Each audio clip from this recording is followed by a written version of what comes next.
আমি একসময় মনে করতাম যে আমরা একসাথে কারাগারে ছিলাম, বিএনপি, জামাত, হিজবুত তাহরীর, হেফাজত, সবাই। তো আমি কারাগার থেকে বের হয়ে চিন্তা করলাম যে যেহেতু আমরা একসাথে কারাগারে ছিলাম, এবার একসাথে আমরা দেশ গড়বো। কিন্তু দেখলাম শুধু একমাত্র জামাত, শিবির, বিএনপি, হেফাজত, আমাদের সাক্ষাৎটা ওই যেদিন কোর্ট হাজির ওই দিন সাক্ষাৎ আমাদের। বাইরের থেকে মনে হয় আমাকে পছন্দ করে শুধু ইসলামপন্থী, দ্যাটস নট ট্রু। আমার স্টুডেন্টের যারা নাস্তিক তারাও আমাকে পছন্দ করে, যারা ট্রান্স আদর্শে পছন্দ মানে সামওয়াট ইনফ্লুয়েন্স তারাও আমাকে পছন্দ করে, যারা সমকামী আদর্শে ইনফ্লুয়েন্স তারাও কিন্তু আমাকে পছন্দ করে। তারা কি আসলে সরকার ফেলে দিতে পারবে নাকি পারবে না, এটা তারা খুব ক্লোজলি অবজার্ভ করতে থাকে। অবজার্ভ করতে গিয়ে যখন তারা একেবারে দেখে যে হ্যাঁ এখন তারা সরকার ফেলে দিবে, তখন ওই পাওয়ারগুলো সামনে এসে তাদের পক্ষ অবলম্বন করে। আপনি দেখবেন just before 1 week or 1 month হয়তো তারা এই গভর্নমেন্টের সাথে ক্লোজলি অ্যালাই ছিল, তাদেরকে তারা সাপোর্ট করতেছিল, কিন্তু মুহূর্তে তারা ভুল পাল্টে জনগণের নেবে। ডোনাল্ড ট্রাম্প যে আসছে এটা আমাদের জন্য বা মানে ইন্টারন্যাশনাল পলিটিক্সের জন্য খুবই ভালো। কারণ তার সাথে ইহুদিবাদের যে একটা সম্পর্ক, যেমন নাকি তিনি গতবার ক্ষমতা আসার পর আল কুদুসকে তিনি রাজধানী করছিলেন, ইসরায়েল এবং ভারত যুক্ত বাংলাদেশের বিষয়টা নিয়ে। তো এখানে আসলে আমেরিকান পলিসিটা কি হবে স্টেট ডিপার্টমেন্টে সেটা মনে বড় বেটার না, কিন্তু যারা আমেরিকা, যারা মাল্টিপেস্টেড ইহুদিরা, তারা আসলে কি প্ল্যানটা করতেছে, এটা আপনি তরুণদের প্রতি কি মেসেজ রাখবেন? তরুণদের প্রতি আমি মেসেজ না দিয়ে আমি এখানে শায়েক আছেন ওনাকেই আমি মেসেজটা দিতে চাই। সেটা আমরা এই যে একটা অভ্যুত্থানের মধ্য দিয়ে গেলাম, এটা তো আমাদের জন্য একটা, এই প্রজন্মের জন্য একটা নতুন এক্সপিরিয়েন্স। এইটার আপনার মূল্যায়ন বা এটা যে ঘটলো, এটার কারণটা কি ছিল? আমাদের সাথে যে আচরণটা হয়েছে, যে বিশ্বাসঘাতকতা টাইপের যে একটা বিষয় আমরা দেখতেছি, যে অর্থাৎ আন্দোলনটা কিডন্যাপ হওয়ার মতো বিষয়, তো এটা আসলে 47 থেকে দেখে আসছে। এই যে ত্রিমুখী একটা আধিপত্যের যে আমরা মুখোমুখি, এই জায়গায় যদি আমরা একদম রাষ্ট্রবিজ্ঞানের বাস্তবতার জায়গা থেকে বা রসুল হাসানের যে সিরতের জায়গা থেকে সব শত্রুর সাথে আমরা তো একসাথে ফাংশন করতে পারবো না। এর মধ্যে তুলনামূলক কারা আমাদের একটু কম শত্রু বা তুলনামূলক বেশ শত্রু, এর একটা ক্যাটাগরি কি করা যায় কিনা, বা করা গেলে এই রাষ্ট্রগুলো কে হতে পারে। সেই আমেরিকা যখন র্যাবের উপরে স্যাংশন দিছে, জেলে থালাবাটি বাজিয়ে উৎসব করতেছে, সেই বন্দীরা যারা বন্দী হয়েছে তাদের বানানো আইনের কারণে সাধারণ মানুষ হিসাবে, জনগণের পক্ষে, মুসলিম হিসাবে, মুসলিম জাতির পক্ষে আসলে আল্লাহ ছাড়া কেউ নেই। তো এই যে তরুণদের রক্তের সাথে বারবার বেইমানি করা হচ্ছে, তো এটা যেন না করতে পারে এবং আলটিমেটলি যেন তাদের যে আশা আকাঙ্ক্ষা তামান্না এটা যেন হয়, এই জন্য তরুণদের প্রতি আপনাদের বার্তা কি? আলহামদুলিল্লাহ ওয়াসসালাতু ওয়াসসালামু আলা রাসূলিল্লাহ ওয়া মান তাবিআহুম বিইহসান ইলা ইয়াউমিদ্দিন। আজকের আমরা এই যে আসলে একটা এইভাবে যে বসতে পারছি, আমি আল্লাহর শুকরিয়া আদায় করি যে এটা একটা সময় কারণে এটা বসতে পারছি, আর তাদের জন্য দোয়া করি যাদের কারণে আজকে আমরা আসলে এভাবে বসতে পারতেছি একসাথে। আল্লাহ তাদের ভুল ত্রুটি ক্ষমা করে তাদেরকে জান্নাতুল ফিরদাউস নসিব করুন। সেটা আমরা এই যে একটা অভ্যুত্থানের মধ্য দিয়ে গেলাম, এটা তো আমাদের জন্য একটা, এই প্রজন্মের জন্য একটা নতুন এক্সপিরিয়েন্স। এইটার আপনার মূল্যায়ন বা এটা যে ঘটলো, এটার কারণটা কি ছিল এবং এটা ঘটার পরে আমাদের এক্সপেকটেশনটা কি, আমরা আসলে কি চাচ্ছি এবং আমাদের চাওয়া, আমাদের পাওয়া, এর মাঝে আমাদের গ্যাপ কতখানি, কিংবা আমাদেরকে আলটিমেটলি আমরা যা চাই জাতি হিসেবে আমাদের যে ব্যবস্থা হওয়া উচিত সেটার থেকে আমরা আসলে কত দূরে, এই সম্পর্কে যদি আপনার একটা সংক্ষিপ্ত মূল্যায়ন বলতেন আমাদেরকে। আসসালামু আলাইকুম রহমতুল্লাহি ওয়া বারাকাতুহু।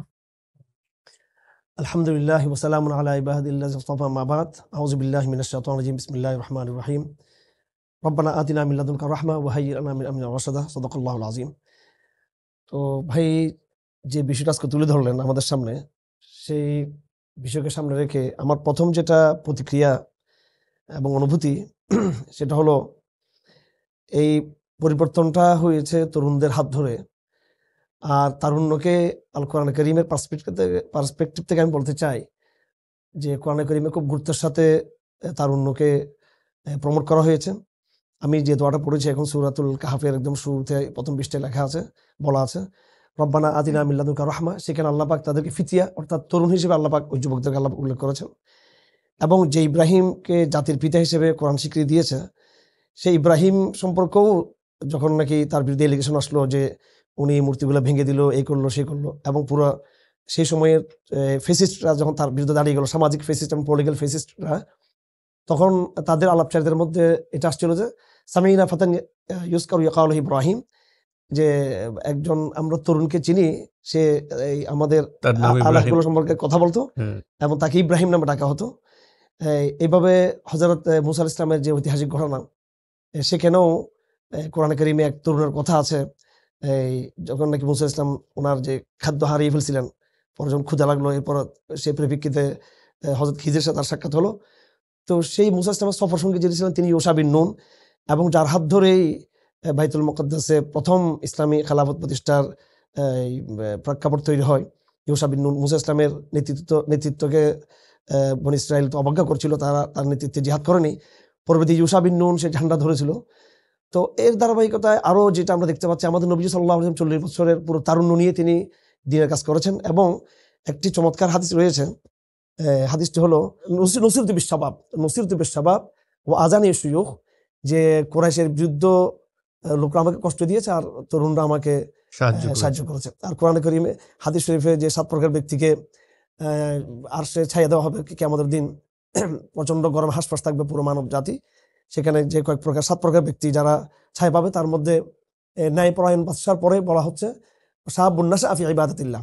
তো তারুণ্যের সাথে ইসলামের, তারুণ্যের সাথে কোরআনের, তারুণ্যের সাথে সিরাত রাসূলের, মদিনা রাষ্ট্রের যে প্রথম যে গোড়াপত্তন যাকে দিয়ে হয়েছিল, সে মুসাব ইবনে উমাইরের কথা বলি, সাদ বিন আবি ওয়াক্কাসের কথা বলি, হযরত আলীর কথা বলি, সব দিক থেকেই মানে ইসলামের সাথে তারুণ্য একেবারে আঙ্গাঙ্গিভাবে জড়িত।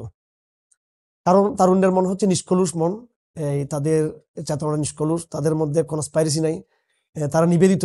আবু সাইদ আলহামদুলিল্লাহ আমরা এবং আবরার ফাহাদ, এরা ছিল তারুণ্যের প্রতীক এবং ইসলামী তারুণ্যের প্রতীক। তো এই বাংলাদেশটা আসহাবুল ইয়ামিন, আসহাবুল ইয়ামিন আলহামদুলিল্লাহ। তো এই তারুণ্য থেকে, তারুণ্যের মাধ্যমে যে পরিবর্তনটা আসছে বাংলাদেশে, এখানে আমি স্পেসিফিক্যালি 3টা শ্রেণী আমি নিজে ক্যাটাগরি করছি তরুণদের মধ্যে। প্রথমে তো এবারে কলেজ বিশ্ববিদ্যালয়ের ছাত্ররা এগিয়ে আসছে এই সংগ্রামে, তরুণ ছেলেরা। তারপরে এই যুব সমাজের মধ্যে যারা তরুণ তারা এগিয়ে আসছে, এরা জেনারেল শিক্ষিত। এর মধ্যে দ্বিতীয় ধাপে যারা ছিল তারা ছিল মাদ্রাসা ছাত্ররা, তারাও ছিল তরুণ। এবং এই তরুণদেরকে উদ্বুদ্ধ করার পিছনে আমাদের, আপনাদের নিশ্চয় সবার কন্ট্রিবিউশন ছিল। আমাদের আসিফ মাহতাব তো সরাসরি মাঠে নেমেছিলেন এবং কলেজ ভার্সিটির ছাত্ররা তাকে আইকন মনে করে। আর আমি কিন্তু এই একটু পর্দার আড়াল থেকেই ব্যাপকভাবে তরুণদেরকে নামাতে সক্ষম হয়েছিলাম, যেটা কিন্তু হয়তো এটা স্বীকৃতি পাই নাই এই সময়ে। আমাদের স্বীকৃতি তো দরকার নেই আমাদের, কিন্তু এটা বিশেষ করে চট্টগ্রাম হাটাজারিপুরে, যেটা একদম আমাদের প্রাণকেন্দ্র, ওটাকে কেন্দ্র করে ঢাকাতেও সব জায়গায় আমরা মোটামুটি আমাদের ডাকে আমরা অপ্রত্যাশিত সাড়া পেয়েছি তরুণদের পক্ষ থেকে। তৃতীয় একটা জেনারেশনকে তরুণদের মধ্যে এটা কৃতজ্ঞতার সাথে স্মরণ করতে হবে। এবং যারা ছিল এই পরিবর্তনের একদম টার্নিং পয়েন্ট, সেটা হলো সেনাবাহিনীর তরুণ প্রজন্ম। এই বিপ্লবকে চূড়ান্ত পর্যায়ে নিয়ে নেওয়ার পিছনে তাদেরই আসলে ভূমিকাটা, ইয়াং অফিসার যারা, এবং তারা এটা আমার কাছে তথ্য আছে, এবং তারা একটা পর্যায়ে আমাদের সাথে যোগাযোগ করছিল তারা। তো তারা যে একটা স্ট্যান্ড নিল যে আমরা এই ফেসিবাদের পক্ষে, আমরা মাঠে জনগণের বিপক্ষে যাব না, অফিসারদেরকে আমরা সাহায্য করবো না, এবং তারা বললো আমরা গুলি করবো না আমরা।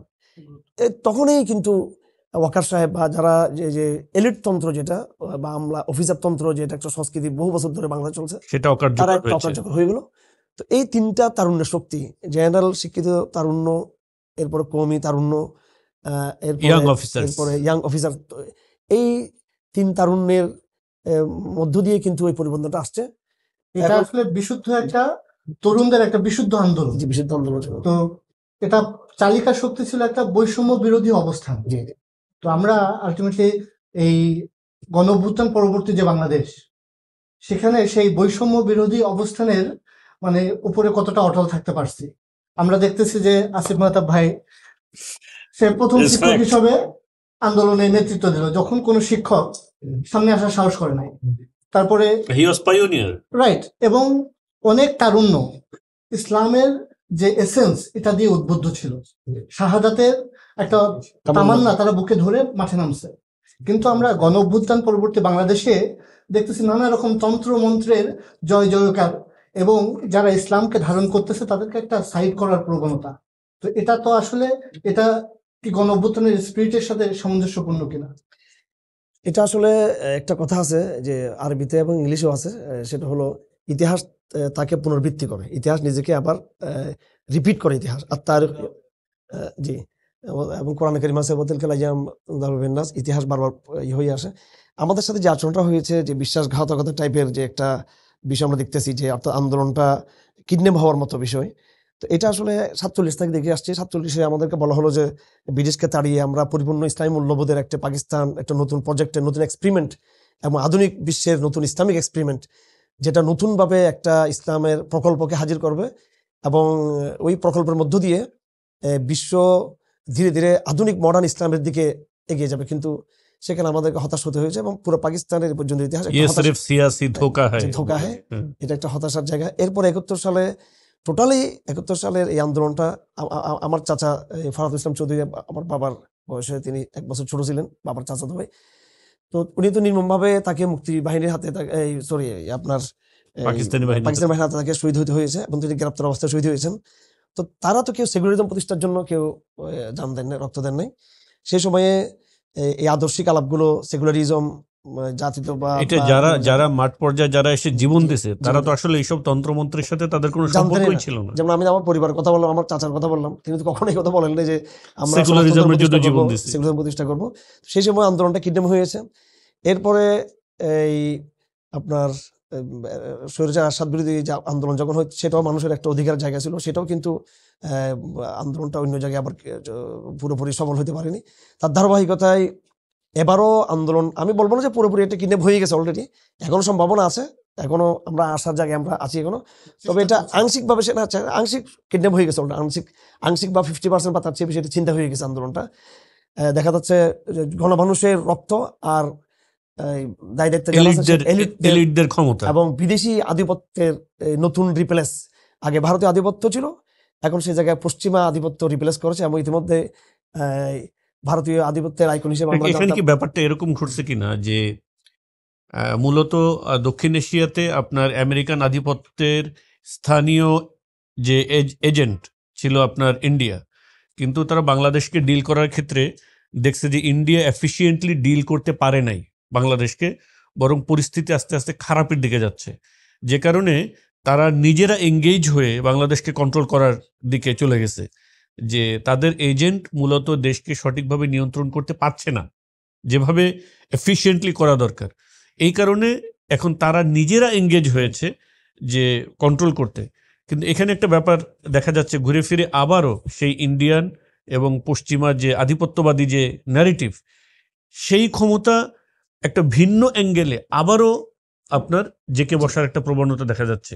এটার কে আমরা কিভাবে 2014 সালে এই একটা ইংরেজি পত্রিকা, তখন আমি কারাগারে ছিলাম, কাশিমপুর কারাগারে কিছু পত্রিকা ঢুকতো, সেগুলো কিছু অ্যালাউ ছিল সরকারিভাবে, আর কিছু আমরা অন্যভাবে নিয়ে আসতাম পত্রিকাগুলো। তো সেখানে আমি ইংরেজিতে একটা আর্টিকেল দেখছিলাম, ভারতীয় তদন্ত সময়ের পররাষ্ট্রমন্ত্রী তিনি বলতেছিলেন যে ইন্ডিয়ান অবজারভেশন, ইন্ডিয়ান পর্যবেক্ষণ বাংলাদেশ সম্পর্কে, এটা আমেরিকাকে হেল্প করবে বাংলাদেশের সম্পর্কে। অর্থাৎ তখন তারা এই মেসেজটা দিচ্ছিল যে এই আমেরিকাকে কিছু করতে হলে সেটা ভারতের পার্সপেক্টিভ থেকে তাকে করতে হবে, মানে হলো দক্ষিণ এশিয়ায় আমেরিকাকে ভারতের চোখ দিয়ে দেখতে হবে।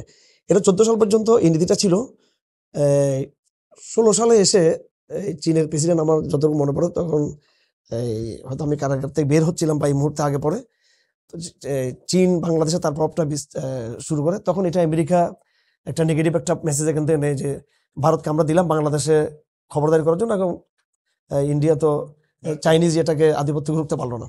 তো তখন আবার আমেরিকা এবং ভারতের মধ্যে একটা স্বার্থের একটা দূরত্ব তৈরি হয়। তো পরবর্তীতে আরো বিভিন্ন ঘটনা প্রবাহ, যেমন আমেরিকার নীতিটা জিরো টলারেন্স নীতি না, আমেরিকা হলো একটা মডারেট ইসলামপন্থার কথা তারা বলে। এখানে তারা ইসলামপন্থীদের মধ্যে যারা তাদের সাথে সম্পর্ক রাখবে, কোনটি সম্পর্ক রাখবে, বা ইসলামের কিছু বিধান, জিহাদ ইত্যাদি বিধানকে যারা একটু ইগনোর করতে চায়, তাদের সাথে একটা তারা সম্পর্ক রাখতে চায়। এটা আমি স্পষ্ট বলতে চাই, আমেরিকা এরকম একটা ইসলামপন্থী মূল ট্র্যাডিশনাল ইসলামকে তারা জায়গায় স্পেস দেয়, মানে মূল ইসলামের খেলাফত ভিত্তিক শরীয়ত ভিত্তিক স্পিরিটটাকে আমরা কি এরকম ধরতে পারি যে ব্যাপারটা যে আমেরিকা এটা বুঝতে পারছে যে মুসলিম যে জনশক্তি, মুসলিম পপুলেশন বা মুসলিম জাতি, তাদেরকে যদি তারা সরাসরি তোমরা ইসলামে থাকতে পারবা না এই ধরনের মেসেজ দেয়, তাহলে তারা আরো দ্রুত বিদ্রোহ করবে এবং এটাকে তারা কখনো এস্টাবলিশ করতে পারবে না। তাহলে তাদেরকে মানে দমন করে রাখার একটা উপায় হলো সামরিক। এটা সবসময় এক্সপেন্সিভ এবং সবসময় ঝামেলাপূর্ণ, সহজ না। তৃতীয় হলো যে তাদেরকে এমন একটা ইসলামিক ফ্রেম দেওয়া হবে যে তারা মনে করবে তারা ইসলামের ভিতরে আছে, কিন্তু তারা মূলত আমেরিকান ফ্রেমেই থাকবে, ওয়েস্টার্ন ফ্রেমে থাকবে, যাতে করে আমেরিকান বা ওয়েস্টার্নদের যে স্বার্থ, তাদের যে সাম্রাজ্যবাদী স্বার্থ, সেগুলো বহাল থাকবে, তাদের অর্থ ব্যবস্থা বহাল থাকবে, তাদের সাম্রাজ্যবাদী স্বার্থ বহাল থাকবে। একই সাথে আমি একটা ফিলিং পাবো কেমন যেন আমি ইসলামের ভেতরে আছি, এমন একটা মডার্ন ইসলাম তারা আমাকে আমাদেরকে এমবিসি দাওয়াত দেওয়া হবে, ইফতার মাহফিলে, ইফতার মাহফিলে দাওয়াত দেওয়া হবে। আমি গিয়ে মনে করব আমেরিকান প্রেসিডেন্সিয়াল প্যালেসে দাওয়াত দেওয়া হবে ইফতারে, আমরা মনে করব যে প্যালেস জয় করে ফেলছি। আসলে আমরা তাদের ইকোনমিক সিস্টেম, তাদের ওয়ার্ল্ড ভিউ, তাদের ডেমোক্রেটিক সিস্টেম, এগুলোই আমরা এরপরেও মানে মেনে নিচ্ছি। এই জায়গায় তো ভারতের সাথে আমেরিকার একটা দূরত্ব হয়তো ছিল, যে ভারত যে জিরো টলারেন্স যে নীতি ভারতের, যেমন একদম ফাঁসি দিয়ে দেওয়া, ইয়ে বলে যুদ্ধাপরাধী বিচারের নাম দিয়ে, এরপর ইসলামী দলগুলোর ভিতরে তাদের যে ফেসিবাদী যে নীতি, ওই জায়গায় আমেরিকা চাচ্ছিল যে এটা ইসলামকে আরো স্মার্টলি হ্যান্ডেলিং করা। যেমন আসিফ মাহতাব একবার কারোর সাথে ফোনে কথা বলছে, আমি পাশে ছিলাম, যে এখন যারা আসছে এরা তো আরো স্মার্ট, আরো বুদ্ধিমান শত্রুতার এজেন্ডা আছে। আগে যারা ছিল ইন্ডিয়ান শাহবাগী প্রকল্পের ফেসিজম, বাংলাদেশ হাসিনা ফেসিজম, সাংস্কৃতিক শাহবাগিজম, ইন্ডিয়ান আধিপত্যবাদ, সবটা মিলে তাদের মধ্যে একটা গুন্ডা বিভাগ ছিল, এতটা দক্ষতা, স্মার্টনেস। কিন্তু এখন যারা পশ্চিমা প্রকল্পের স্মার্টলি তারা হ্যান্ডেলিং করতেছে, তো এই জায়গায় আমেরিকা মনে করতেছে যে ভারত দক্ষ কারিগর না, ইসলাম কাদু মানব দক্ষ কারিগর আমরাই। ওই দিক থেকেও আমেরিকা তার চেয়ে একটু। তবে আমি একটা পজিটিভ ভাইব দেই, সেটা হচ্ছে ট্রাম্প, ডোনাল্ড ট্রাম্প যে আসছে, এটা আমাদের জন্য বা মানে ইন্টারন্যাশনাল পলিটিক্সের জন্য খুবই ভালো। Because Donald Trump is a businessman. ওনার আসলে এই অন্য দেশের আইডিওলজিক্যাল যুদ্ধের জন্য কোনো ইন্টারেস্ট নাই। তার ইন্টারেস্ট হচ্ছে আমি আমার দেশকে কিভাবে ইকোনমিক্যালি ডেভেলপ করব।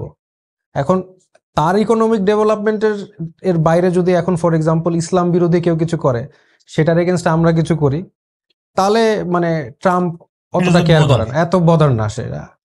বাট এটা হচ্ছে আমাদের পজিটিভ দিক। এবং ট্রাম্প এবং ইলন মাস্ক দুজনে এসে কি বললো, যে এই ট্রান্সজেন্ডারিজম, এই বিকৃত চিন্তা ভাবনা যা আছে, এগুলোর বিরুদ্ধে আমরা আইন পাশ করব।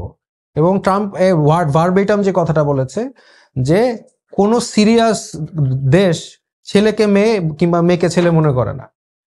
তা এখন আমাদের যে মূল সমস্যাগুলো ছিল, যে আগের রেজিমে, আমেরিকার আগের রেজিমে, তারা বিভিন্ন সময় তাদের টাকা দিয়ে তাদের $750,000 পুশ করেছে বাংলাদেশে এই ধরনের বিকৃত মনোভাব আইন পাশ করানোর জন্য। এটা কিন্তু পেইড বাই ওই ইউএসএইড বা এই ধরনের বন্ধু সোশ্যাল, এই ধরনের অর্গানাইজেশন দিয়ে তারা আমেরিকান ডলার দিয়ে সে আইন পাশ করাতো, টাকা খাওয়ায়।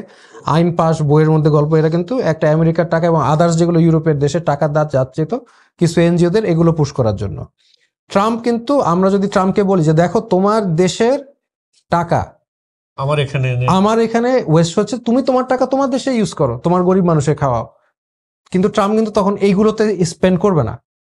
যেটার কারণে আমি মনে করি একটা আশার বাণী আমাদের কাছে আছে। মানে হলো যে তার এখানে আইডিওলজিক্যাল মোটিভ নাই, মোটিভ কম থাকবে না, না তা না, কম। পাশাপাশি এটা যদি আমরা আর একটু গ্লোবাল ইয়েতে যাই, তাহলে তার সাথে ইহুদিবাদের যে একটা সম্পর্ক, যেমন নাকি তিনি গতবার ক্ষমতা আসার পর আল কুদুসকে তিনি রাজধানী করছিলেন, সেই হিসেবে হয়তো বাংলাদেশের জন্য, তার জন্য বাংলাদেশের পারপাসে হয়তো কোন থ্রেট না থাকলেও, কিন্তু ওয়ার্ল্ড ভিউতে বিশেষ করে বাইতুল মুকাদ্দাসের যে একদম আমাদের যে ওখানে আসলে নাই, এটা তো বলা যাবে না। এটা হচ্ছে আমেরিকার গোয়েন্দা, সমগ্র গোয়েন্দা কম হলো, কিন্তু বাইতুল মুকাদ্দাসে যেহেতু তিনি এক কদম এগিয়ে দিলেন আমার আল কুদুসকে রাজধানী করে, আমার মনে হচ্ছে বা তাকে আবার ইহুদিরা তাকে ক্ষমতায় আনছে এই জন্য কিন্তু যে পরবর্তী স্টেপ, যেমন থার্ড টেম্পল নির্মাণের যে একটা এখানে একেবারে নিরাপদ ভাবা না। আর এখানে বাংলাদেশে তো যা কিছু হবে সেটা আমার যত সর্বশেষ তথ্য সেটা হলো, যতটুকু আমি আমার অ্যানালাইসিস থেকে বুঝতে পারছি যে ইসরায়েল এবং ভারত যুক্ত বাংলাদেশের বিষয়টা নিয়ে। তো এখানে আসলে আমেরিকান পলিসিটা কি হবে স্টেট ডিপার্টমেন্টে, সেটা মনে বড় বেটার না, কিন্তু যারা আমেরিকা, যারা মাল্টি স্টেট ইহুদিরা, তারা আসলে কি প্ল্যানটা করতেছে, এটা হচ্ছে খুব ডিপ স্টেটের, আমেরিকার ডিপ স্টেটের, সেটা আলাদা, এটা টোটালি ডিফারেন্ট বিষয়। ওইটা এখন মানে তাদের যে প্ল্যান আছে, কিংবা এখন আপনি যেটা বললেন যে মানে প্যালেস্টাইনের যে ইস্যুটা, যেমন আমি একটু কথা বলি, জামাত ইসলামী নেতৃবৃন্দ আমরা বলছিলাম, তারা তো নিজেদের খুব স্মার্ট ভাবে এবং তারা মনে করে খুবই, ওনারা সব রাজনীতি বুঝেন। তারপর ওনাদেরকে বললাম যে আপনাদের নেতৃবৃন্দের ফাঁসির বিষয়টাতে স্টেট ডিপার্টমেন্টের বক্তব্যটা আমরা বুঝতেছি এরা ফাঁসির পক্ষে না, মানে একটা ক্যাপিটাল পানিশমেন্টের পক্ষে না, কিন্তু ওই জায়গায় আপনাদের কিছু লবিং আছে, বিএনপিরও আছে, সব রাজনৈতিক দলগুলো থাকে, একটা ইসলামী দল হেফাজত ইসলাম বড় দল হলো, সেটারও একটা কূটনীতিক হয়তো বোঝাপড়া থাকতে হবে। স্টেট ডিপার্টমেন্টের একজন বড় দায়িত্বশীল ডগলাস মেকিং, তিনি আমাদের বাসায় গিয়েছিলেন কয়েকবার, এবং আমাদের সাথে একাধিকবার তিনি মিটিং করছিলেন কাদিন ইস্যুতে, আরো বিভিন্ন আন্তর্জাতিক বিভিন্ন ইস্যুতে। তো স্টেট ডিপার্টমেন্টের একটা যোগাযোগ রাখে। কিন্তু আমি জামাত নেতৃবৃন্দকে জিজ্ঞেস করছিলাম যে স্টেট ডিপার্টমেন্টে একটা যোগাযোগ থাকা সত্ত্বেও এবং এমবেসির সাথে একটা আপনাদের ভালো সক্ষম থাকা সত্ত্বেও কেন ওনাদের ফাঁসিগুলো হচ্ছে একের পরে? তখন ওনাদের কোনো নেতা কিছু বলতে পারেন। আমি তাদেরকে বললাম যে দেখেন, হাসিনার যোগাযোগ কিন্তু স্টেট ডিপার্টমেন্টের দুর্বল থাকলেও কিন্তু ডিপ স্টেটে ওই জায়গায় কিন্তু তার যোগাযোগটা বহাল আছে, জয় টয় ইত্যাদি অন্য নবীর মাধ্যমে। ওই জায়গায় কিন্তু ইসলাম বন্ধের কোনো অবস্থান নেই। এখন বাংলাদেশকে নিয়ে এমনি যে ফাংশনটা করবে, এটা তো শুধু স্টেট ডিপার্টমেন্টের ব্যাপার না, এটা ডিপ স্টেট যেটা আছে কিন্তু ওইটাও কিন্তু একটা বড় ফ্যাক্টর। হয়তো ওরা তারা এমবিসি থেকে একটা বক্তব্য দিবে, উদারবাদী বক্তব্য দিবে, কিন্তু আসলে কিন্তু মূল খেলাটা ইহুদিরা কিন্তু খেলে দিবে কিনা বাংলাদেশে, এই থ্রেট গুলো কিন্তু একেবারে পলিটিক্যাল সায়েন্সের জায়গা থেকে রয়ে যাচ্ছে আমাদেরকে। না, থ্রেট তো থাকবে, আমি বলছি মন্দের ভালো ফার্স্ট অফ অল, আর থ্রেট তো থাকবে। এখন থ্রেট তাদের ইন্টারেস্ট যেগুলো আছে সেগুলো তারা অ্যাচিভ করতে চাবে, এটা সাধারণ। সেখানে আমাদেরও তো পলিসি থাকতে হবে, আমাদেরও মানে নিজেদের ডিফেন্স করার পদ্ধতি থাকতে হবে। আর ইসরায়েলের বিষয় তো টোটালি সেপারেট। এই বিষয়ে মনে করেন ইউরোপ আমেরিকা সবাই একমত, প্যালেস্টাইন ধ্বংস করতে হবে। হ্যাঁ, তো এখানে কোনো বিতর্ক নাই। যদিও এখন আমেরিকায় ডোনাল্ড ট্রাম্পকে ক্ষমতায় বসানোর একটা মূল ভূমিকা রেখেছিল মুসলমানরা, যারা সারা জীবন, আমার ফ্রেন্ডরা আমেরিকা যারা আছে, যারা সারা জীবন ডেমোক্রেটদের ভোট দিয়ে আসছে, এইবার তারা ট্রাম্পকে ভোট দিছে। এইটা একটা পজিটিভ দিক, কারণ ট্রাম্প এই জিনিসটা আমলে নিবে এবং নিছে, যে আমার একটা ভোটার ব্যাংক এখন মুসলিমরা হয়ে গেছে, এখন আমি যদি কিছু না করি তাহলে কিন্তু সেই ভোটগুলো আবার লুজ করবো। এবার আমি একটা প্রশ্ন করি আপনার কাছে, সেটা হলো এই যেহেতু আমরা কয়েকটা শক্তির মুখোমুখি, আমরা কয়েকটা আধিপত্যবাদী শক্তি, এই ভারত বিশেষ করে, এই ভারতের যেহেতু একবারে হিংসাত্মক জায়গা থেকে বাংলাদেশের প্রশ্নে, এরপরে আমেরিকার বিষয়, চায়নার বিষয়টা আছে, এই যে ত্রিমুখী একটা আধিপত্যের যে আমরা মুখোমুখি, এই জায়গায় যদি আমরা একদম রাষ্ট্রবিজ্ঞানের বাস্তবতার জায়গা থেকে বা রসুল হাসানের যে সিরতের জায়গা থেকে সব শত্রুর সাথে আমরা তো একসাথে ফাংশন করতে পারবো না। এর মধ্যে এই তুলনামূলক কারা আমাদের একটু কম শত্রু বা তুলনামূলক বেশি শত্রু, এর মধ্যে ক্যাটাগরি করা যায় কিনা, বা করা গেলে এই রাষ্ট্রগুলো কে কে হতে পারে? যেমন ধরেন এই তিনটার মধ্যে কোন একটাকে আমার আপাতত ফ্রেন্ড হিসেবে বেছে নিতে হচ্ছে, তাহলে কাকে দিব? বা এই তিনটার মধ্যে কাউকে আমার ফার্স্ট শত্রু হিসেবে কাকে দিব? এই বিষয়ে কি চিন্তা হতে পারে আপনাদের? এটা আমার প্রশ্ন। আমার ফার্স্ট অ্যান্সার হবে যে কারেন্টলি, একদম কারেন্ট প্রেক্ষাপটে আমার আমেরিকার যে ট্রাম্প, যে রিপাবলিকান, তাদেরকে আমাদের বন্ধু হিসেবে নিতে হবে, এই একদম কারেন্ট প্রেক্ষাপটে। কারণ তাদের এখানে একটা ইনভেস্টমেন্ট আছে, তাদের এখানে আছে, চীন আছে, বাট চীনকে খুশি করা ইজ ইজি। চীন ওদের ব্যবসার বিজনেস গুলো হলেই হবে। যেটা আমেরিকা আর চীনের সাথে আমাদের ডিপ্লোম্যাটিক রিলেশন, সেটা যে প্রবলেম হয় সেটা হচ্ছে আমেরিকা চাচ্ছে চীনকে মোকাবেলা করতে, তাকে স্ট্র্যাটেজিক্যালি ব্লক করতে সাউথ চায়না সিতে। তার এখানে পোর্ট দরকার, তার এখানে আধিপত্য দরকার। এখন এইখানে মেইনলি যেমন শেখ হাসিনা লাস্টের দিকে চীনের থেকে সাপোর্ট নিতে চেয়ে কিন্তু পায় নাই, কারণ সে সবাইকে খুশি রাখতে চাইছে। সো এখন আমরা চীনের সাপোর্ট যদি নেই, যেটা চীনের সাপোর্টের সবচেয়ে ভালো দিক হচ্ছে তাদের কোনো আইডিওলজিক্যাল ব্যাকিং নাই, ইচ্ছা নাই, দে ডোন্ট কেয়ার, এটা একটা পজিটিভ দিক। বাট আমি যদি এখন চীনের ফ্রেন্ডশিপ নিতে চাই, তাহলে আমার আমেরিকার এগেনস্টে যেতে হবে। আর আমেরিকার এগেনস্টে এই মুহূর্তে কোনো স্ট্যান্ড নেওয়া যাবেও না, এবং যাওয়াটা ওয়াইজও হবে না, কারণ এখন ট্রাম্প যেহেতু পাওয়ারে আছে, সেখানে আমাদের কিছুটা ফেভারে।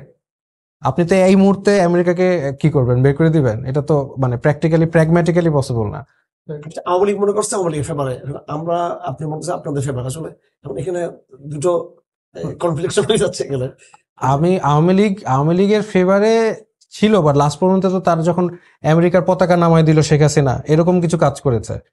শেখ হাসিনা আমেরিকার ফ্ল্যাগ নামায় দিল এবং এগুলো তাদেরকে অফেন্ড করেছে, এবং তার জন্য তার এখানে দেখুন, একটা বিষয় দিয়ে আপনি বিষয়টাকে ডিফাইন করতে পারবেন না।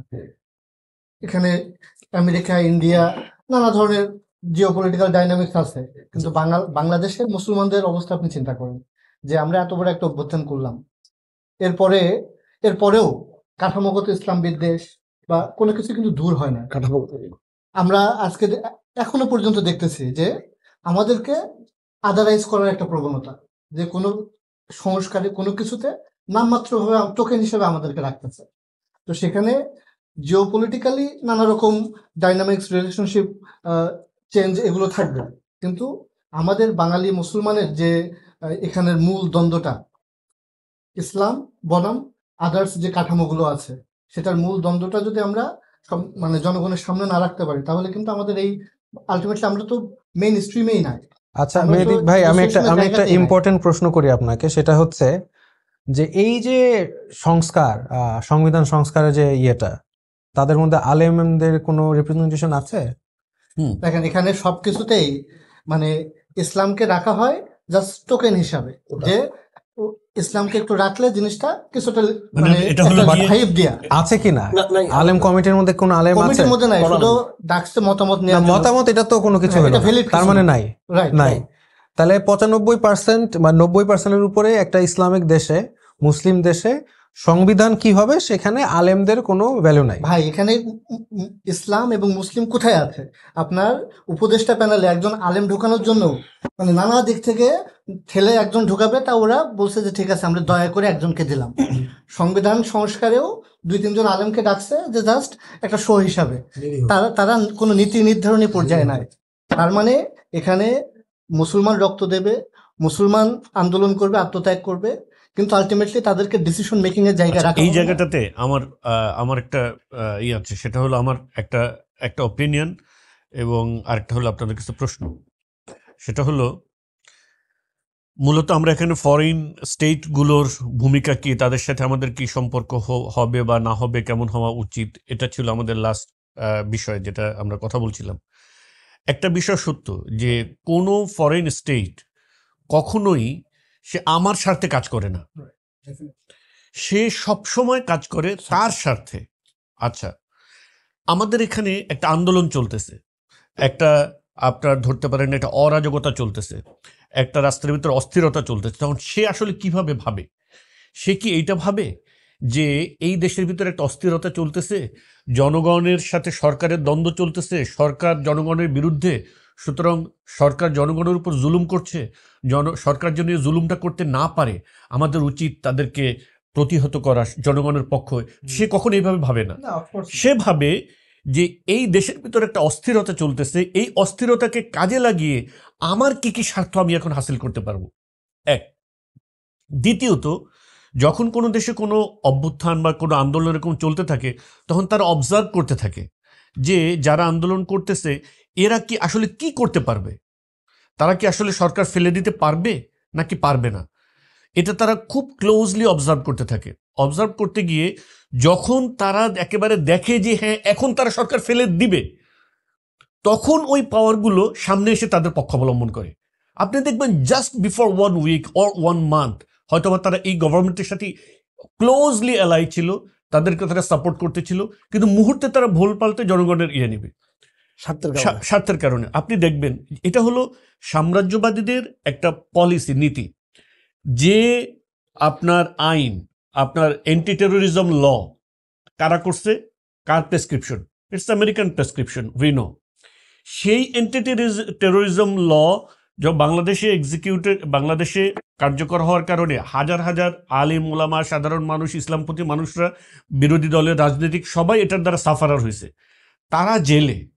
সেই আমেরিকা যখন র্যাবের উপরে স্যাংশন দিছে, জেলে থালাবাটি বাজিয়ে উৎসব করতেছে সেই বন্দিরা, যারা বন্দী হয়েছে তাদের বানানো আইনের কারণে। তার মানে কি? তার মানে all the way they are celebrated, তারা সেলিব্রেটেড হচ্ছে। সো এখন তারা যখন দেখে যে কেউ সরকার ফেলে দিতে পারবে, তখন এসে তার পক্ষ অবলম্বন করে তারা, কারণ পরবর্তীতে তারা ক্ষমতায় আসবে, তাদের সাথে করতে। এখন এই জায়গাতে আমাদের যারা এই তরুণ সমাজ, তাদের একটা আন্ডারস্ট্যান্ডিং এর গ্যাপ থাকে যে ওরা মনে হয় আমাদের পক্ষে। অ্যাকচুয়ালি আমাদের পক্ষে যদি ধরি দুইভাবে, সাধারণ মানুষ হিসাবে জনগণের পক্ষে, মুসলিম হিসাবে মুসলিম জাতির পক্ষে আসলে আল্লাহ ছাড়া কেউ নেই। আল্লাহ ছাড়া আলটিমেটলি কেউ নেই। কোনো সাম্রাজ্য, কোনো শক্তি কখনো তারা আমাদের পক্ষে না, তারা আসলে তাদের পক্ষে। এখন আমরা এই অবস্থাতে, আমরা একটা অবস্থা দিয়ে অতিক্রম করেছি, কিন্তু আমরা আলটিমেটলি আমাদের মুক্তি এখনো হয় নাই। তরুণদের জন্য আপনাদের কি মেসেজ, যে আলটিমেটলি এই জাতির মুক্তির জন্য তরুণদের জন্য আপনাদের নির্দেশনা কি, গাইডলাইন কি, কিভাবে তার আলটিমেট মুক্তিটার দিকে বারবার তাদের রক্তের উপর দিয়ে যেন আপনার কায়েমি স্বার্থবাদীরা এভাবে তো হচ্ছে না, এভাবে হচ্ছে না। আমরা দেখতেছি বারবার রক্ত দিচ্ছে, জীবন দিচ্ছে, বারবার তরুণরা রক্ত দিচ্ছে, সাধারণ মানুষ রক্ত দিচ্ছে, একটা কিভাবে আসবে? একটা মিথ্যা আইডিওলজি বারবার তাদের রক্তের উপর দিয়ে কায়েম হচ্ছে। তো এই যে তরুণদের রক্তের সাথে বারবার বেইমানি করা হচ্ছে, সো এটা যেন না করতে পারে এবং আলটিমেটলি যেন তাদের যে আশা আকাঙ্ক্ষা তামান্না এটা যেন হয়, এই জন্য তরুণদের প্রতি আপনাদের বার্তা কি? এটা তরুণদের প্রতি আমাদের বার্তাটা আসলে এটা এই অত্যন্ত একবারে মানে রিয়েলিস্টিক জায়গা থেকে, বাস্তবতার জায়গা থেকেই, যেটা একদম ফ্যাক্ট, এটা আসলে আত্মসমালোচনার জায়গা থেকে বলতে হচ্ছে। এটার জন্য তারুণ্যের কিছু দায় আছে এবং প্রধান দায়টা তাদের, যেহেতু তারা বারবার প্রতারিত হচ্ছে, তাদেরকে ধুকে দেওয়া হচ্ছে, তাদের আন্দোলনটাকে কিডন্যাপ করা হচ্ছে, এটা তারা দেখতেছে, বুঝতেছে, কিন্তু তারা কি কাঙ্ক্ষিত সমন্বয় তারা কি করতেছেন? যেমন ধরুন আমি যদি একদম স্পষ্ট বলি, এই ধরেন আসিফ মাহতাব ভাই এখানে আছেন, তার বাসায় কয়জন সমন্বয় ছাত্র নেতা গিয়েছেন তার বাসায়, তার সাথে সমন্বয় করছেন। তারা ছাত্ররা আন্দোলন করছে 2-3 মাস, কিন্তু আমরা 17 বছর এই সরকারের বিরুদ্ধে আমরা আন্দোলন করছি এবং 5 বছর আমি কারাগারে ছিলাম। আমি তিনবার আপনার ছিলাম, সবাই যারা আছে মোটামুটি সব ভিকটিম, সবাইকে। তো অথচ এবং আমরা একটা তারুণ্যের, আমি নিজে ব্যক্তিগতভাবে যেমন আপনারা যারা আছেন, একটা বিশাল বিশাল একটা তরুণ প্রজন্মের আমরা প্রতিনিধিত্ব করি এবং তাদের সাথে আমরা সম্পৃক্ত। কিন্তু এই ধরেন আমাদের যারা এই আন্দোলন, যারা স্টেক হোল্ডার ছিলেন, সেখানেও তো আমরা অঘোষিতভাবে পার্টিসিপেশন ছিল আমাদের একদম লাস্টে, তাদের বিগত 1.5-2 মাসের আন্দোলনে। এর আগে তো আমাদের 17 বছর সংগ্রাম ছিল, কিন্তু তারা তো কোনো কার্যকর সমন্বয় করে নাই। এইভাবে তাদের নিজেদের মধ্যে সমন্বয়ের সমস্যা আছে। এরপরে বিভিন্ন ইসলামী দলের যে ছাত্র সংগঠনগুলো আছে, সেগুলো পরস্পর সমন্বয়, তো এটা আসলে টোটালি একটা আধিপত্যবাদ বিরোধী, ফিজিবাদ বিরোধী যে শক্তি, যেগুলো এদের মধ্যে আসলে কোনো সময় সমন্বয় ছিল না। যেমন ধরুন, এটা আমি শুধু তরুণদের ব্যাপারে বলবো না, আমি একসময় মনে করতাম যে আমরা একসাথে কারাগারে ছিলাম, বিএনপি, জামাত, হিজবুত তাহরীর, হেফাজত, সবাই। তো আমি কারাগারে বের হয়ে চিন্তা করলাম যে যেহেতু আমরা একসাথে কারাগারে ছিলাম, এবার একসাথে আমরা দেশ গড়বো। কিন্তু দেখলাম শুধু একমাত্র জামাত, শিবির, বিএনপি, হেফাজত, আমাদের সাক্ষাৎটাও যেদিন কোর্ট হাজির ওই দিন সাক্ষাৎ আমাদের, এর 1 ঘন্টা আগেও সাক্ষাৎ, পর 1 ঘন্টা সাক্ষাৎ। যেমন ধরুন আমির হোসেন মাহমুদ, উনি আমার কেস পার্টনার, ওনার সাথে কখন আমার 10 মিনিটের জন্য কোনো কথা হয় না বাংলাদেশকে নিয়ে। শাহাদত সাহেব, আপনার যিনি এখন মেয়র চিটাগাং বিএনপির, কখনো তার সাথে কথা হয়নি। বিএনপিতে আমাদের আত্মীয়রা আছেন, তারও জেল কেটেছেন, আমরা জেল কেটেছি, কোনো আলাপ হয়নি। এবং আরো দুঃখজনক কথা, আমি হেফাজতের নাম ধরে বলতে চাই, হেফাজত যখন পুরো তরুণ টিম পুরো একসাথে আমরা কারাগারে ঢুকলাম, একদম এক বলকে আমরা ছিলাম, আমাদের সব ভাইরা, হেফাজতের মামুন সাহেব, স্বাগত হোসেন রাজি, জমাদাল হাবিব সাহেব এবং আরো পুরো তরুণ লিডার। তখন আমি এটাকে একটা আল্লাহর প্রতি একটা আশীর্বাদ হিসেবে নিয়েছি যে আলহামদুলিল্লাহ, যে ঐক্যটা আমাদের বাইরে ছিল না, এখন সেই ঐক্যটা হবে।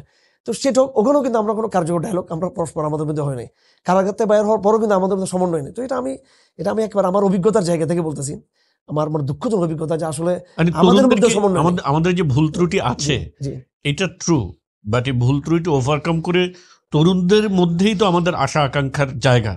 সো তাদের ভুল ত্রুটিগুলোকে অ্যাড্রেস করে তাদেরকে এটা ইমিডিয়েটলি সকল তরুণ পক্ষকে, এমনকি সেখানে আর্মির যারা, এদের একটা অংশ, কওমি সমাজের যারা আছে এরা, এবং যারা জেনারেল শিক্ষিত, সকল তরুণদেরকে নিয়ে একটা এই কি বলে এটাকে, প্ল্যাটফর্ম হোক না হোক, কিন্তু একটা গণডাইলগের একটা ব্যবস্থা করতে হবে, আলাপ হোক। এখানে আমরা তরুণরা বসি, ঢাকাতে আমরা বসি, বারবার বসি, সপ্তাহে বসি, আমরা আলোচনা শুনি। যেমন ধরেন আমি নাম ধরে বলি, কথার কথাই, জামাত ইসলামীর এখন দায়িত্বে ছিলেন, যিনি শিবিরের সভাপতি ছিলেন, শফিকুল ইসলাম মাসুদ, তাকে জামাত শিবির, তাকে একটা ভালো একটা আইকন তাকে মনে করা হয়। আমি তো একসাথে আমি কারাগারে মাস ছিলাম, একসাথে আমরা নামাজ পড়ছি, একসাথে আমরা এই যে কি বলে যেটাকে আমরা সলাতুল কি বলে কিয়ামুল লাইল করছি, এবং কিয়ামুল লাইলের শেষে যেটা বলা হয় যে কুনুতে নাজালা পড়তাম, কান্নাকাটি করতাম, সরকারের বিরুদ্ধে একসাথে কোন নাজেলা পড়ছি। হ্যাঁ, সরকার যাওয়ার পরে নিজেদের মধ্যে আর কোনো তখন শিবির ছেলেরা পড়তো যে আলহামদুলিল্লাহ, যে হেফাজত হারুন সাহেব আমাদের শহীদ ভাইয়ের সাথে, আর আমাদের ছেলেরা পড়তো যে শহীদ ভাইয়ের সাথে, কিন্তু তার সাথে বাইরে কখনো একবার আমার মনে হয় সাক্ষাৎ হয় না। আমি স্পষ্ট বলছি কথাগুলো। তো আল্লাহ সুযোগ করে দিচ্ছেন আমাদেরকে, কিন্তু আমরা সেই সুযোগগুলোকে সামনে আপনার মনে করেন, ধরেন বাংলাদেশের পার্সপেক্টিভে বারবার তো এরকম হচ্ছে, কিন্তু আসলে ইসলাম আসবে কোন পথে? ইসলাম আসার জন্য এই যে নিজেদের যে সমন্বয়হীনতার যে জায়গাগুলো, এরপর আমি লিডারশিপের কথা বলি, এখন এটা বলতে আমি হতাশ আর বলার বাদ দিয়েছি, আমার কথা বলি, জমাবদ্ধতার কথা বলি।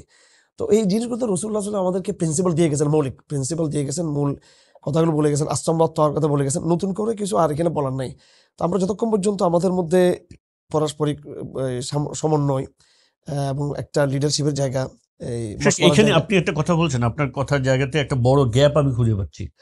সেটা হলো, যেমন ধরেন আপনি বলেছেন যে আপনি বিএনপির লোকদের সাথে আপনি একসাথে ছিলেন, জামাতের লোকদের সাথে আপনি একসাথে ছিলেন, আপনি হেফাজতের লোকদের সাথে একসাথে ছিলেন, বিভিন্ন লোকদের সাথে একসাথে ছিলেন, কারণ বের হয়ে আপনি আর একসাথে হচ্ছেন না।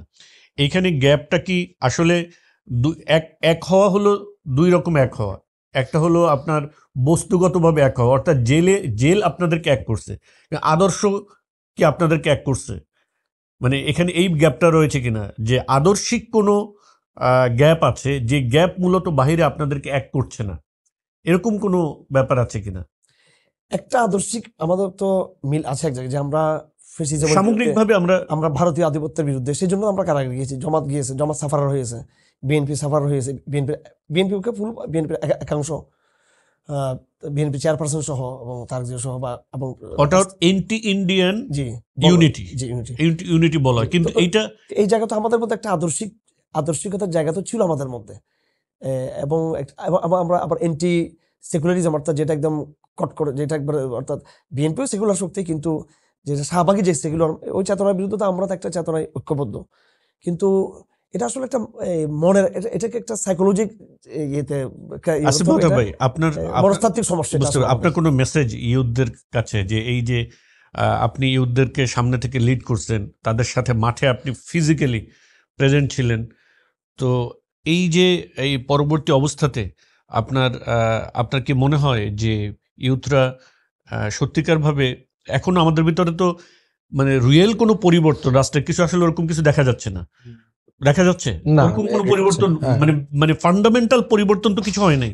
সো আপনি কিন্তু আমাদের ভালো থাকার জন্য এই জাতির, এটা যদি আপনি বাংলাদেশিদের কথা বলেন বা মুসলিম জাতির কথা বলেন, যেভাবেই বলেন না কেন, জাতির পরিবর্তনের জন্য, যে পরিবর্তন সত্যিকারভাবে তাদেরকে দুনিয়াতে এবং আখিরাতে মুক্তি দেবে, সেই পরিবর্তনের দিকে যাওয়ার জন্য আপনি তরুণদের প্রতি কি মেসেজ রাখবেন?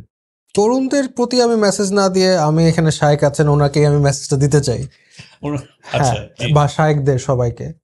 সেটা হচ্ছে, দেখেন মানে শায়েকরা যে অনেক সময় অনলাইনে বক্তব্য দেন, ভিডিও দেন, এটা দিয়ে আমাদের অনেক লাভ হয়। এখন লাভটা হয় কাদের? লাভটা হয় আমার মতো যারা একটু সেন্টার আছেন, যারা আমরা ভালো পথে যাইতে চাই, ওনারা যখন কথা বলে তখন এটা আমরা মানে উৎসাহিত হই, গুনার থেকে একটু দূরে যাই শুনে আর মনে হয়। But there is a huge chunk of the people যাদের কাছে ফেসবুক অ্যালগোরিদম ওটা যায় না, তাদের কাছে আমাদের আলেম সমাজের আসলে বা একটু কথা বলার বা একটু চেষ্টা, আমার মনে হয় এখানে এটা আরো ইনক্রিজ করা দরকার।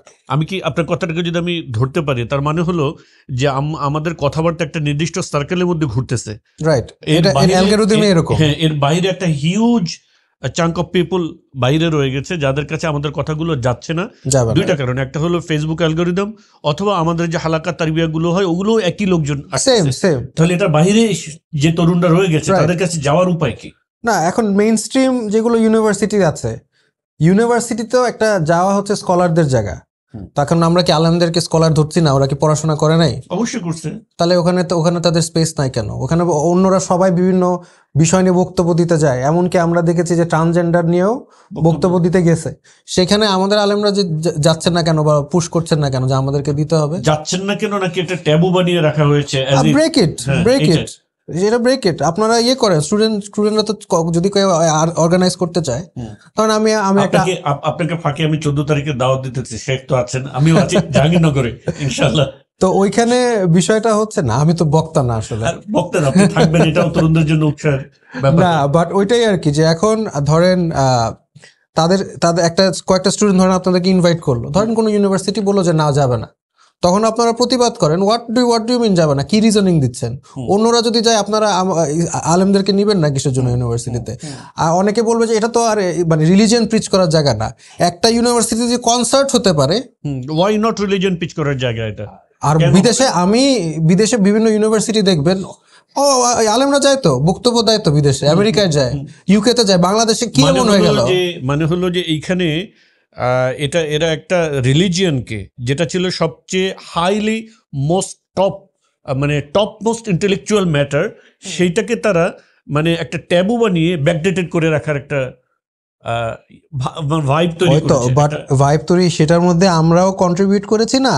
আমরা কি কখনো রিচ আউট করার চেষ্টা করেছি? আমরা কেন সাপোর্ট দিয়েছি জেনারেলদেরকে? কতখানি দিয়েছি আমরা? ওকে, তার মানে হলো যে আপনার হলো যে আমাদেরকে ইউনিভার্সিটিগুলোকে রিচ আউট করতে হবে। একটা পয়েন্ট ইউনিভার্সিটিকে এবং ইউনিভার্সিটি স্টুডেন্টদেরকে দেখা যাচ্ছে তারা অনেকেই ইন্টারেস্টেড, বাট তারা এখন যে একটা রাজনৈতিকভাবে একদম স্ট্রাকচার অনুযায়ী একটা প্রপাগান্ডা চালানো হয়েছে যে আলেম মানেই তারা হচ্ছে ব্যাকডেটেড, তারা হচ্ছে ইসলাম মানে সরি এই কোনো বিষয়ে কোনো কিছু জানে না, বিজ্ঞান প্রযুক্তি কিচ্ছু বুঝে না, তাদের কি বুঝবে? এই ধরনের মাইন্ডসেট তারা লালন করে, এবং লালন করার পিছনে কারণ আছে, হিস্ট্রিক্যাল কারণ আছে, এবং প্রপাগান্ডা প্রচুর চালানো হয়েছে আওয়ামী লীগের আমলে। দে আর ভিকটিম অফ দ্যাট প্রপাগান্ডা। হ্যাঁ, দে আর। তো এইটার জন্য আপনাদের সামনে দেখাতে হবে না যে no, we are also capable, we also have something to offer. এখানে কিছু এই আপনার ঘটনা আপনাকে বলতে হচ্ছে, সেটা হলো আমাদের দাওয়াতি যে প্র্যাকটিস, তার মধ্যে একটা বড় সাফল্য আমাদের, আমি আমার নিজের কথাই বলি যে আমাদের সাথে একটা ভালো সমন্বয় কিন্তু তরুণদের আছে। আমি যেটা বলছিলাম বৃহত্তর পরিসর সমন্বয় নেই, কিন্তু আমি নিজে কিন্তু দুটো শক্তিকে চট্টগ্রামের এক্সপেরিমেন্ট আমি বলতে চাই, এবং সেটা ঢাকাতেও মোটামুটি এবং বিভিন্ন দেশের ভিন্ন অঞ্চলে সেটা প্রভাব পড়তেছে।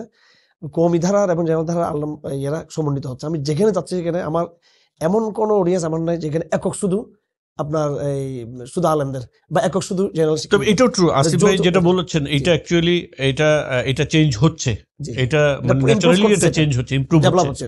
এটা একটা সময় পর্যন্ত ওই ট্যাবুটা ছিল, এটা এখন অনেকটা ভেঙে যাচ্ছে। না, বাট আমি আরেকটু অ্যাড করি, সেটা হচ্ছে হ্যাঁ ভেঙে যাচ্ছে, বাট আলটিমেটলি আপনাদের কাছে যাচ্ছে কারা? আমাদের একদম ইউনিভার্সিটির মধ্যে যারা ইসলামপন্থী, বাট আপনার তো আর যারা ধরেন ফর এক্সাম্পল ট্রান্স আদর্শে সে মাইন্ড ব্রেন ওয়াশ হয়ে গেছে, সে নেটফ্লিক্স দেখছে, জন্মের পর থেকে নেটফ্লিক্স দেখছে। না, লিবারেল শ্রেণী দরকার নেই, যে যেতে চায় না সে দ্যাটস ফাইন, বাট যারা ধরেন জন্ম থেকে নেটফ্লিক্স দেখছে, তাকে বোঝানোই হয়েছে মানে প্রত্যেকটা নাটক, টিভি শো, কার্টুনে এই আদর্শ রাইট। তো আপনি যখন ইউনিভার্সিটিতে যাবেন, তারা আপনাকে বিরোধিতা করার জন্য হলো আপনাকে দেখতে আসবে।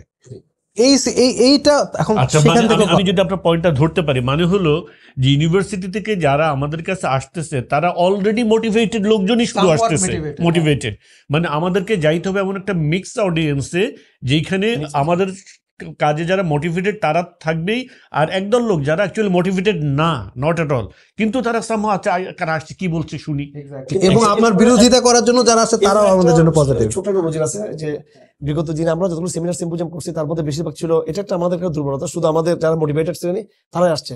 কিন্তু একটা ভিন্ন একটা ঘটনা ঘটছে ফরিদপুর মেডিকেলে। সেখানে আমি যখন গেলাম তখন তারা আমার আয়োজকরা বললো যে এখানে অডিয়েন্স আপনাদের ওই হাই প্রোফাইল বিশুদ্ধবাদে কথা নিতে পারবে না। আমি বললাম কেন এখানে? আমি প্রথম খুবই এরা মোটিভেটেড একটা বললো যে নাকি পুরো ইউনিভার্সিটি ভেঙে আসছে, এখানে সব ছেলেবেলা এখানে অর্ধেকে নামাজ পড়ানো ফজরের সময়। তখন আমি একটু খুশি হলাম যে নতুন একটা অভিজ্ঞতা এটা। তো আমি দাঁড়িয়ে কিন্তু আমার সিয়ালের প্রায় তো অনেকগুলো অনুষ্ঠান আমি গেলাম, এরপর আরো অনেকগুলো অনুষ্ঠান হলো। ঠিক আমি ওই নেগেটিভ বাদ দিয়ে আমি এই সিরতের জায়গা থেকে যে নেগেটিভটা একদম সবাইকে ইনক্লুসিভ আরো পারপাস অফ লাইফ পার্টিকুলারলি এই জায়গাতে সবচেয়ে ওই জায়গাতে শুরু করছে এবং most relevant topic purpose of life. তো এটা একটা নতুন অভিজ্ঞতা ছিল, এটা খুব জরুরি এবং আমি আপনাকে ধন্যবাদ এটা এই বিষয়টা তুলে আনতে। এখানে আমাদের যারা দায়ীরা আছেন, আমাদের ডক্টর মাদি ভাই আছেন এবং আমাদের রফিক ভাই আছেন, ওনাদেরকেও এই দুটো অডিয়েন্স করতে হবে। একটা হলো ওই বিশেষ অডিয়েন্সটা লাগবে, কারণ এই মোটিভেশন দরকার, ওনাদের তো ইমপ্রুভমেন্ট দরকার, এটা কোর অডিয়েন্স হবে। আর একটা হবে মাস অডিয়েন্স, যেখানে আমরা সবাইকে সম্পৃক্ত রাখবো, অর্থাৎ সেটা থাকবে গণ সেমিনার টাইপের। এটা আমাদের আয়োজন না, মানে আমাদের বাবলের বাইরে বের হবে, আমাদের বাইরে, মানে আমাদের নিজস্ব আয়োজন থেকে হবে না, সেটা তাদের ডাকে। তখন এগুলো আমরা ঢাকাতে একদম মাঠে নামতে পারি, খোলা মাঠে, মুক্ত মাঠে হতে পারি, সেখানে এক পাশে মেয়েরা থাকবো, কথার কথাই। আমি একটু অ্যাড করি, আমাদের নিজস্ব আয়োজনগুলো হবে টোটালি একবারে মোটিভেটেড আয়োজন। আমি একটু অ্যাড করি, সেটা হচ্ছে দেখেন আমার যে যারা আমাকে পছন্দ করে তার মধ্যে কিন্তু মানে বাইরের থেকে মনে হয় আমাকে পছন্দ করে শুধু ইসলামপন্থী, দ্যাটস নট ট্রু। আমার স্টুডেন্টের যারা নাস্তিক তারাও আমাকে পছন্দ করে, যারা ট্রান্স আদর্শে পছন্দ মানে সামওয়াট ইনফ্লুয়েন্স তারাও আমাকে পছন্দ করে, যারা সমকামী আদর্শে ইনফ্লুয়েন্স তারাও কিন্তু আমাকে পছন্দ করে। সমকামী আদর্শে আপনারা কেমনে পছন্দ করে? বিকজ আমি তো মানে আমি যেগুলো বলতেছি, আমি যখন আমাকে যখন কেউ চিনতো না ক্লাসে, তখন আরো বেশি পছন্দ করতো, কারণ আমি তো তাদেরকে আমি আমার ভিউটা বলছি, আমি এইভাবে বলি না যে ওকে তুমি রং, এরকম প্রতিবাদী ব্যক্তি হিসেবে না। আমি অ্যাজ আ ফিলোসফার আমি বলি যে এইটা হচ্ছে এই দর্শন, এটা হচ্ছে এই দর্শন, এটার এই বেনিফিট, এটার এই বেনিফিট, এখন তুমি ডিসাইড করো তুমি কোনটা নিতে চাও। তবে এটা ঠিক যে আপনি যদি আপনার আইডিওলজিতে স্ট্রং থাকেন, আপনার অপোনেন্টও আপনাকে একটা পর্যায়ে সমীহ করতে পারবে। নট অনলি আইডিওলজি, দেখেন আরো অনেকগুলো বিষয় আছে। একটা হলো পার্সোনাল ইন্টিগ্রিটির ব্যাপার আছে, অনেস্টির ব্যাপার আছে, ক্রেডিবিলিটির ব্যাপার আছে, অনেকগুলো বিষয়। রাসূলুল্লাহ সাল্লাল্লাহু আলাইহি ওয়াসাল্লামকে তো তার এনিমিরা পছন্দ করতো না, as a person they used to like him, ঠিক আছে, আদর্শিক কারণে তার অপোনেন্ট ছিল, কিন্তু as a person they use to like him. So ব্যাপারটা এরকম। জিনিসটা এরকমই, বাট এখানে বিষয়টা হচ্ছে আমি কিন্তু জিনিসটা হচ্ছে এরকম না যে তার উপর আমার আদর্শ চাপিয়ে দিচ্ছি। আপনি আমার যে ফিলোসফিক্যাল পজিশন বা ইসলামের যে ফিলোসফিক্যাল পজিশন, এটা নিয়ে আমি এতটুকুই কনফিডেন্ট যে আমি আমারটা সত্য, রাইট? সো আমার যেহেতু সত্যটা আছে, এখন আমার তার উপর চাপিয়ে দেওয়ার আমার কোনো মানে আগ্রহ নাই। ইনফ্যাক্ট আদর্শ আসলে চাপিয়ে দেওয়া যায়ও না। মানে exactly. আপনি রাজনৈতিক ব্যবস্থা একটা দেশের সেটা different এস্টাবলিশ কথা। করতে পারেন, কিন্তু সেটা ব্যক্তির different উপরে কথা। আদর্শ কখনো চাপিয়ে দেওয়া যায় না। আপনাকে ধন্যবাদ শেখ, আপনাকে আন্তরিক কৃতজ্ঞতা। আজকের আমরা ভেরি কি বলে ক্যাজুয়াল, মানে ভেরি আনঅফিসিয়াল বলতে গেলে অনানুষ্ঠানিক আমরা বসে একটু গল্প সল্প করলাম। তবে এটার মাধ্যমে আন্তরিকতায় ভরপুর। আলহামদুলিল্লাহ, আশা করি আমাদের তরুণ যুবকরা এটার মাধ্যমে অনেক কিছু জানতে পারবেন, শিখতে পারবেন এবং বুঝতে পারবেন। এবং অন্য কোথাও, অন্য কোনো দিন, অন্য কোনো বিষয় নিয়ে আবার ইনশাআল্লাহ আমরা এরকম আনঅফিসিয়ালি আবার চলে আসবো ইনশাআল্লাহ কোনো এক সময়। সবাইকে ধন্যবাদ। আসসালামু আলাইকুম ওয়া রাহমাতুল্লাহি ওয়া বারাকাতুহু।